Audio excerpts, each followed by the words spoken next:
Olá, seja bem-vindo. Meu nome é Romana e o tema de hoje é formação de preço no Simples Nacional. O que eu quero trazer de reflexão hoje quando a gente fala de formação de preço para quem é optante pelo Simples Nacional? Primeiro de tudo é que as microempresas e empresas de pequeno porte elas são optantes pelo Simples Nacional. Nenhuma empresa é obrigada a estar no Simples Nacional. Você opta pelo Simples Nacional. No ano seguinte, não foi uma boa ideia estar no Simples Nacional, quero ir para o lucro presumido ou lucro real. Nada te impede. E algumas pessoas sempre acreditam que o Simples Nacional é o melhor regime tributário. Pode ser que sim, pode ser que não. Eu acho que a gente precisa sempre analisar caso a caso. Falando especificamente da formação de preço, eu começo mostrando aqui, primeiro que a gente tem que saber quais são os tributos incidentes. Quando a gente fala do Simples Nacional, a gente está falando de uma guia única. E o que está incluso nessa guia? Se eu sou uma empresa de serviços, o ISS. Se eu sou um comércio ou indústria, o ICMS. Então, perceba que o ISS ele não está incluso no anexo 1 e 2, que é comércio e indústria. Em compensação, o ICMS está incluso no anexo 1 e 2 e não está incluso no anexo 3, 4 e 5 do Simples Nacional. O IPI ele só está incluso no anexo 2, que é o da indústria, e PIS, COFINS, Contribuição Previdenciária Patronal, Imposto de Renda e Contribuição Social estão inclusos em todos os anexos, exceto aqui, Contribuição Previdenciária Patronal não está inclusa no anexo 4. Então, o anexo 4 ele abrange ISS, PIS, COFINS, Imposto de Renda e Contribuição Social. Quando eu falo do Simples Nacional, eu coloquei aqui os 5 anexos do Simples Nacional, coloquei a mesma receita bruta, coloquei devolução, mas aqui no caso do serviço seria cancelamento, né? Mas enfim, tem uma dedução permitida em lei. Eu tenho aqui o mesmo custo e a mesma despesa operacional. Por que eu coloquei mesma receita, mesma dedução, mesmo custo e mesma despesa? Porque eu quero mostrar o impacto do tributo na formação de preço. Então, eu calculei o mesmo faturamento com devolução, custo e despesa operacional na mesma estrutura e não obtive o mesmo resultado.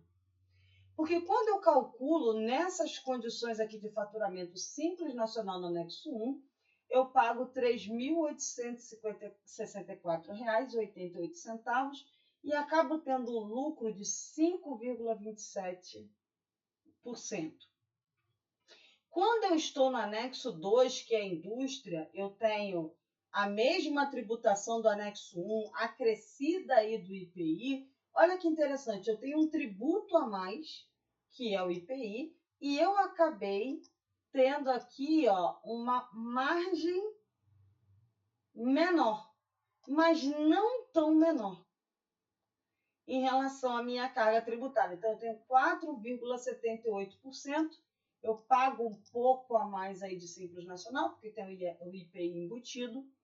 Já no serviço, sai ICMS e IPI, entra serviço, eu pago R$ 5.657,05.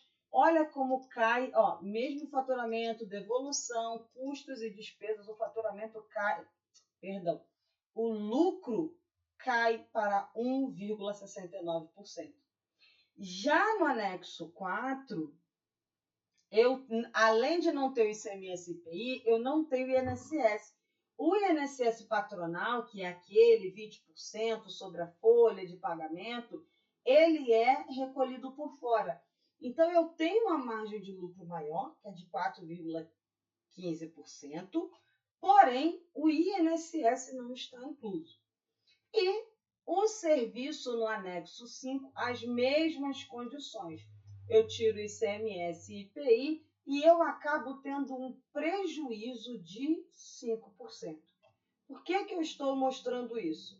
É o mesmo faturamento, o mesmo valor de devolução, o mesmo custo e a mesma despesa operacional. E, dependendo do anexo, eu tenho resultados muito diferentes, eu tenho impacto do custo tributário muito diferente na minha contabilidade, inclusive no meu custo. Então, eu trago essa discussão para vocês, para que vocês entendam que nem sempre estar no Simples Nacional é vantajoso. Pode ser que estar no Simples Nacional não seja uma boa opção para a empresa. Então, veja que, como o Simples Nacional ele é sobre o faturamento, em diferentes anexos, eu tenho diferentes resultados, porque eu tenho diferentes alíquotas nominais para chegar na minha alíquota efetiva, e eu tenho tributos diferentes. Uma tem ISS, outra tem ICMS, outra tem IPI. Então, cuidado na formação de preço do seu serviço, do seu produto, da sua mercadoria, porque você precisa fazer o cálculo do Simples Nacional, não só olhando a carga tributária, tá? Mas qual é o impacto disso na contabilidade da empresa? Ela tem de fato lucro? Ela não tem? Aí você pode perguntar assim, tá, mas e se no presumido eu pagar mais ainda do que o simples e a minha margem aqui, por exemplo, ó, anexo 3, 1,69% nesse exemplo aqui de lucro. E se eu estivesse no lucro presumido, eu teria até um prejuízo, quem sabe? Bom, aí a minha pergunta para vocês é, se a empresa deveria existir? Se a empresa não é lucrativa, se ela não é rentável, ela deveria existir? Então, eu deixo essa reflexão com vocês sobre a formação de preço no Simples Nacional. Se você ficou até aqui, siga lá no podcast, se inscreva no canal do YouTube, siga no Instagram, ajude este canal a crescer. Muito obrigada por assistir até aqui e até breve.